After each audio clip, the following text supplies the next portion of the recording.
Look, the volume of traffic in town these days, it's so unbearable.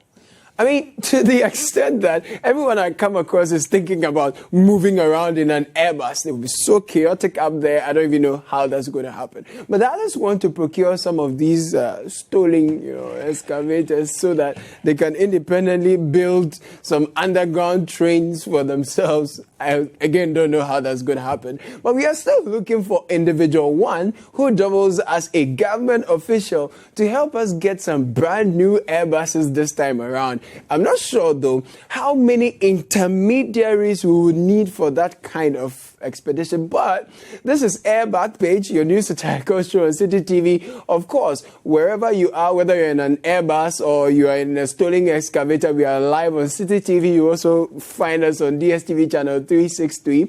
And we are 6,000 feet above sea level. I am Captain Caleb Kudah, and I hope to help you excavate some fun, even though many of you are troubled at the heartbreaking story of the famed heart surgeon who has become a multi-industrial excavation expert. But, I mean, that's for God and party. Hold on, I'll be with you. Great, welcome to the show. The Airbus, no? Have you gotten your own? When you're there? Oh, you haven't? True. Like, at all.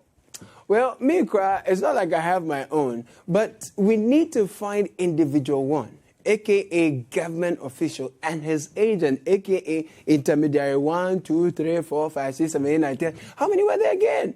I mean, if we find them, we can take our share. But the interesting thing is that all the 30 million Ghanaians I know say they are not GO1 nor a certain individual one. But what we know is that for every project that this government undertakes, some individuals claim that it is the legacy of a certain former government official. But this one, that's the timelines are clear, no? That the deal is smelly, no? And no, dear, they say it is nebulous. It's nebulous. Nebulous. How nebulous could this be, people? In fact, Airbus or its vendors had paid, offered, or agreed to pay political contributions, fees, or commissions in connection with these sales in the amount of at least 3,596,523 euros. Between 2009 and 2016, Individual One, a citizen of Ghana, was a high-ranking elected government official in Ghana during the relevant ITAR time period. Beginning in or around 2009, a few months after Individual One took office, Individual One was in direct and repeated contact with senior Airbus executives from both the Defense and Space Division and SMO International about Airbus sales campaigns. Individual One was influential in having the government of Ghana approve aircraft purchases, and Individual One contacted Airbus senior executives during the government approval process. Right. More than 3 million euros was paid as political contributions to Individual One, who had just taken office in 2009 and between that time and 2016. Now, here is a riddle for you. Riddle. I am a certain citizen of Ghana. I became a high-ranking elected government of Ghana official. I took over office in 2011. What is my name? Riddle again, I am a certain citizen of Ghana. Those of you who are pretending not to know who I am, but are still insisting that the riddle is an insinuation and an innuendo at the same time. No, here are more clues for you. I mean, I have plenty siblings. Sometimes I make them intermediaries and or consultants in situations like this. In 2011, during Individual One's time in office, the Ghanaian Parliament approved the purchase of 2 C-295 aircrafts. Airbus purposefully sought to engage Consultant 4 due to his closeness to Individual One, and Airbus management included Consultant 4 in their communications with Individual One. Consultant 4 and Consultant 5 initially were engaged by Airbus without any written business partner agreement and without Airbus completing due diligence. Airbus initially agreed to pay Consultant 4 through a company owned by Consultant 4 and Consultant 5 in excess of €3,500,000 for the Ghana C295 sales campaign. Airbus worked with Consultant 4 and Consultant 5 for 2 years before submitting a business partner application to Airbus's compliance staff. It's okay. By this time, if you claim not to know who individual one is, here are some suggestions for you. It will have some ripple effect. That's why we need Amidi to unveil all of this. It is most likely that because it was his administration that has been fingered in this matter, definitely his campaign will take a bit of a hit to the extent that he's not been mentioned particularly, but his administration was the one involved partially as a vice president and later president. I'm sure he would have to take the heat. Just as we are apportioning blame to the presidency when there have been several acts of corruption under this administration. Look, just in case you are new in the jurisdiction and you still don't get it, here is a clearer clue on who individual one could be. According to President Mohammed's account of his siblings in his book, My First Coup d'etat, the profile of Intermediary 5 appears to fit perfectly that of the long-lost and found brother who was in the UK. Having been found, Intermediary 5, the brother, conveniently surfaces to be the preferred business partner of Airbus in his deal with the government of Ghana through his brother, government official 1. Haven't been found. But the opposition NDC says these claims are nebulous. How can government official 1 be making reference to a former president? So I'm surprised that they should be the ones making those allegations, because they had a very good defense because Akufo-Addo's name was not mentioned.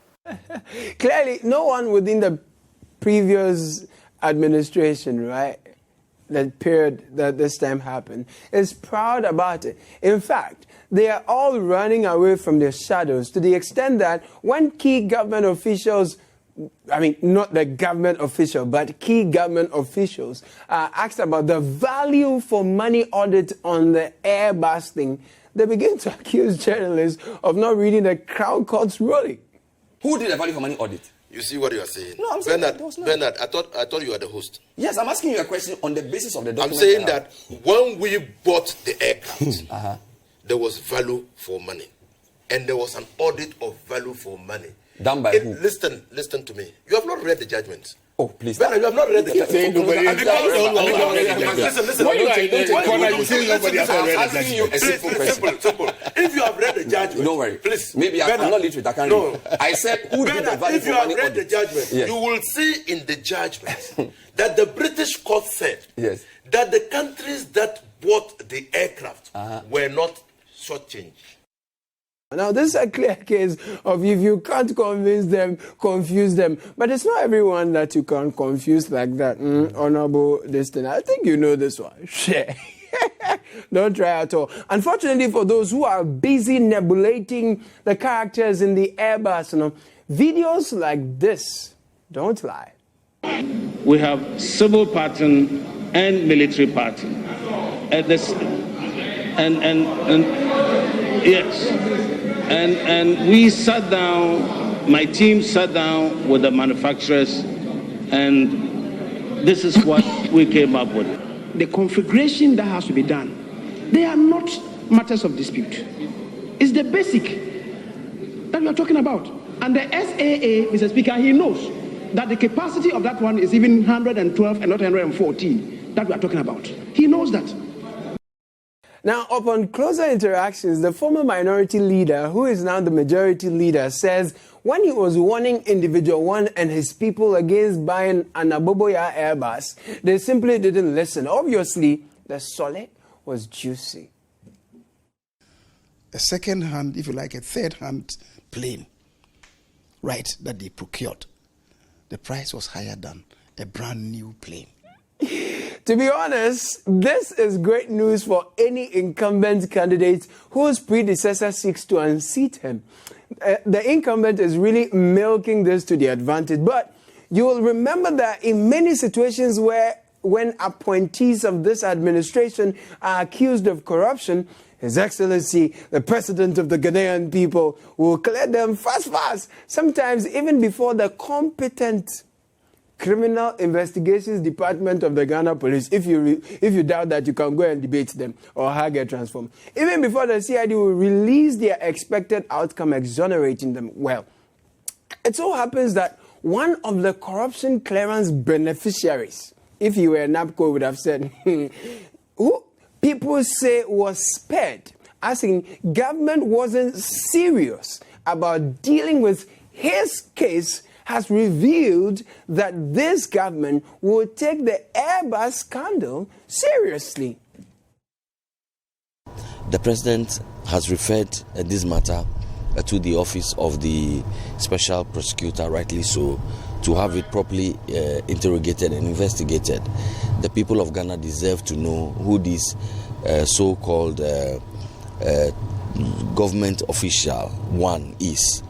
The people deserve to know who this intermediary five, who allegedly is related and connected to this government official one, is. Australia for Wokum. I mean, if you check the comments under this story on Citi FM's Facebook page, fatality study. But the Honorable Deputy Minister is right, because people say this is a chance for Ghana, as the special prosecutor will finally have something to aggressively pursue with all the support of the state. In all these, many have been looking forward to hearing from the man who is on their minds as far as the Airbus deal is concerned. So when we all saw him talking on Citi TV's 2020 News, we thought he was going to explain if he has ever been corrupt before as a person or as a president. He was talking about something else. Right now, there's a certain tyranny in the system. If you open your mouth and talk, head teacher, pam, you'll be dismissed without going through due process. And so I know that now everywhere everybody is quiet because everybody is afraid to talk. And so government is just going ahead and implementing and bulldozing its way through.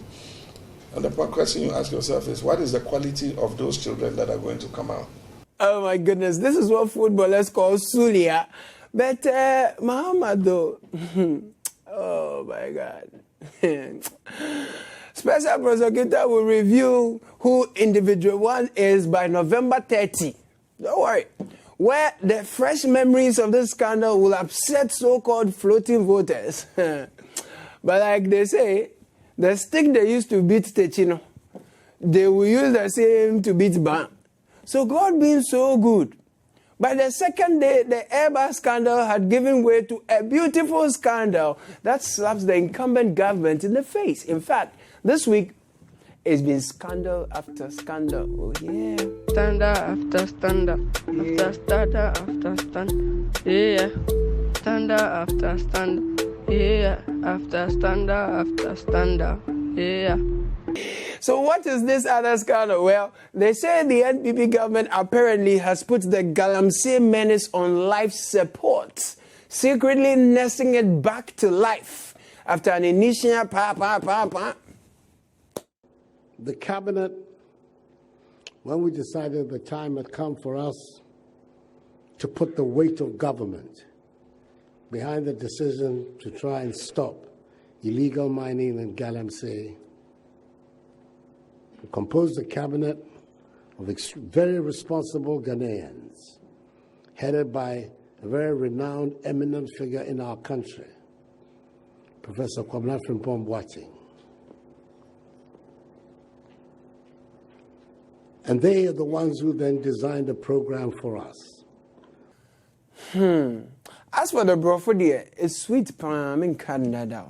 But some 3 years on, the renowned responsible Ghanaian that we heard about, it appears the menace of Galamsey has arrested him I mean, our dear, globally renowned, responsible Ghanaian and his team of Chaubishus.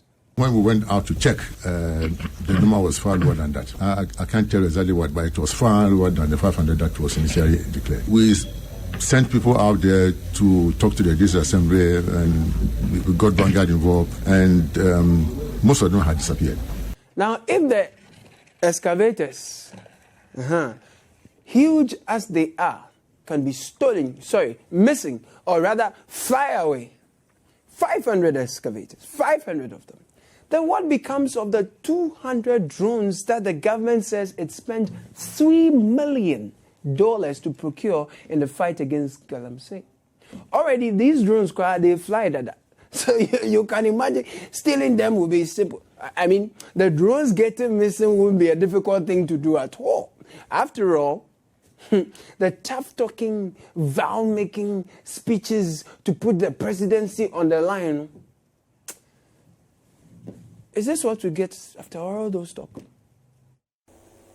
I took the decision that that would be a betrayal of the trust that the Ghanaian people put in me on the 7th of January this year. I've said it in the cabinet, and perhaps it's the first time I'll be saying it in public. I am prepared to put my presidency on the line on this matter.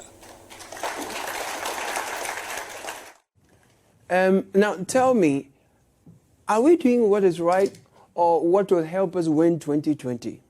Do you think the life of the presidency is indeed on the line in pursuit of the deaths of Galamsey? Or from all that you see, the presidency, it has put the Galamsey on life support in its secret intensive care unit hosted at the governing NPP's office after allowing its cash cow to bleed profusely in the public after a frenzy, panic-induced showmanship that merely responded to the cry of conscientious Ghanaians of the future. Now, the carcasses of the game is always attractive to the vulture, and so it is for the opposition. The very people who hid their shame in the Airbus way, that Airbus, they hid their shame there and refused to name who government official one is and his close relative. They have taken advantage of the situation to spit venom. Now, we are now know that the big wigs included the General Secretary of MPP, the regional chairman of the Asante Regional Chairman of MPP, Wuntumi, Charles Bisu, even the minister himself, all have concessions. And some of the confiscated excavators is not only excavators, but included SUVs and pickups. And some of we, the MPs, even have some of the pickups, MPs from the other side. And that is quite embarrassing. Mutawa Kudah, a very brilliant guy. He was too excited. But seriously, we are not doing well for ourselves at all as a people. If you've ever lived in any community that was just about developing 10 years ago, try revisiting it and see how the sanitation situation is like. See how access to water is like. And check the traffic situation, the quality of life. Just go and see. And then ask yourself, by the year 3030, what is the quality of water our children will be drinking? People are planning 50, 100 years ahead. We are here, joking, stealing, joking, stealing, comparing our mediocre records and commissioning toys. I mean, ambulance is good. Go to Takoradi and see how Galamsey has affected water supply there. Just go. This Galamsey issue where we have a lot of silt inbuilt in the intake site.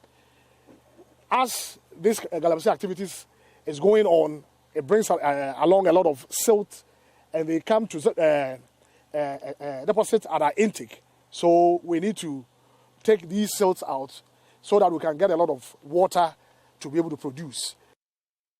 Guys, very soon we would have to import water to drink. If you don't put an end to the plenty English speaking and do meaningful work to safeguard our future. Oh, definitely. For me, one of the recommendations is that the president, having put his political career on the line, should sack every DCE, MCE, who is the chairpersons of the district mining committees, chairpersons of the district security committees that still have galamsey happening in their communities. They should be dismissed. How many people have been arrested? Do we know?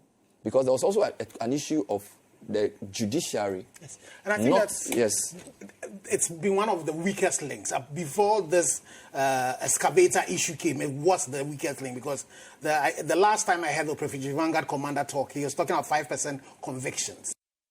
I agree with you, sir. Sack them. Sack them already. We have the men. We have the men. The media has whipped people in line. Go and enforce the thing. You are doing kukwasa. Such a disappointing so-called competent way. But you will do it. You will do it. You will think we will give you peace of mind over this fiasco. Wanya Papa, I have some refreshing news from Terminator 1 anyway. When you return. Also, the undisciplined immigration officer who promised the white team a showdown. Oh my God. Plus the unemployed fake lawyer who got arrested in court. And a lot more when I return. Stay with me. Welcome back. Now, every other week, I tell you, Terminator has done this, Terminator says that, Terminator has done that, but your roads are still the same, right? Well, Terminator has told contractors something that I believe will interest you. No, take my word. And then if it's released, as it's always been done, and I come here in 3 weeks, 4 weeks, and this is not done, then I'll have the moral authority to hold you responsible. But why don't you work day and night? Why don't you start night work? In our part of the world, why? You people don't want to work in the night.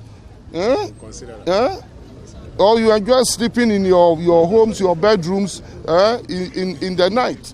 That's where. And you are engineers, you travel around the world, everywhere. You are engineers. Terminator, thank you very much. I don't see why contractors can't have their staff run shift. I agree with you. I mean, a team works at night, another works during the day. It makes so much sense. And also, I don't know why contractors decide to punish us by leaving the roads so dusty just because they are working on them. For example, the Hinsain Lakeside Road in Kumasi.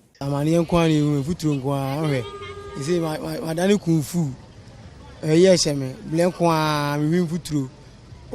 Or him say Vutro, 1 year, you know, Quarus. Our companies are being fear. So I don't kung fu. But it's a serious matter, really. The dust we are inhaling, it can kill a mouse. And the roadside food vendors continue to cook when you're doing your work. So, Charlie, don't choke us to death just because we asked for roads and you are doing us the favor of fixing them. Please, keep the roads wet. Yeah, while you're working on them. And away from the roads, the railway sector is one that makes even die-hard supporters of the opposition NDC applaud this government when it comes to the work done there. They've done tremendous work, right? But you'll be shocked to know what happened in Takoradi during a free ride to test a resurrected train. We had a bumpy ride. The train kept swaying, but I was told it was normal, and I don't know how true that is, but it was a bumpy ride for me. And I think they should work on the rails if there's anything they can do about it, so that we have a smoother journey anytime we come into Takwa. To be honest, I was actually scared most parts of the journey, but I don't think I would go with the train anytime I'm to come to Takwa, unless maybe the services are improved, probably if the derailment issue is made better, like if they fix it. Now, that coach is not a coach at all. It's not one at all. It is a moving coffin. And if we value lives at all, that thing shouldn't be made to carry human beings on any day. What is befuddling is the fact that a new coach purchased by the Airbus government has been abandoned. Can you imagine that? I mean, I can't think far. It was all joy for these passengers who for the past 13 years had not boarded a train from Takoradi to Tarkwa. Including first-timers, the patronage increased on the 66.8-kilometer journey to Tarkwa from 194 passengers on the first day to 206 on the second day and 342 on the third day. Since the railway had been rehabilitated, passengers anticipated that the ride would be a smooth one, but they were first welcomed to over 25-year-old coaches with aged engines, whilst the new coaches and engine purchased by the Mahama administration in 2016 were parked at the Takoradi station. Honestly, yeah, Bremo. Or that's one too. Somebody is investigating it. Well, that reminds me of the Saglemi housing project. May Lord Atacha, I tell you, you have this great admirer who tells me anytime he drives past that project, he feels a lot of pain.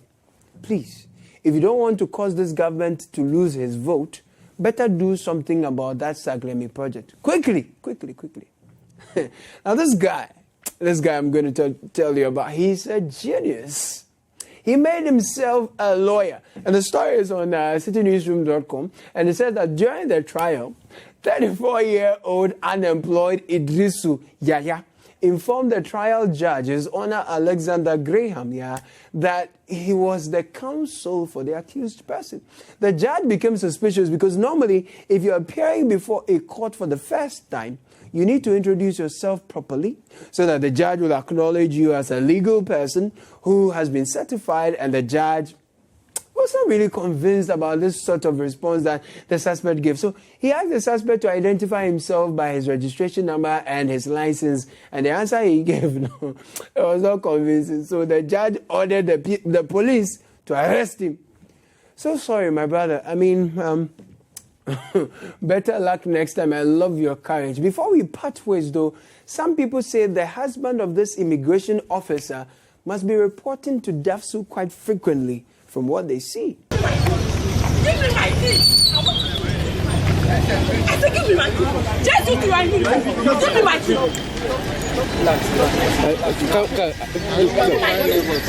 Give me my key. Give me my key. You can take it. Take it. No, today we will make a show. Today we will make a show. What is it? Should I die for that? Give me my key. I'm picking for Andrew. What is it? You are working for the nation. What did I do? Wow. Hard girl. Such an undisciplined officer. Hey, option 4. Where are my excavators? Somebody has stolen it. Somebody has stolen the excavator. It is missing. No, they have stolen it.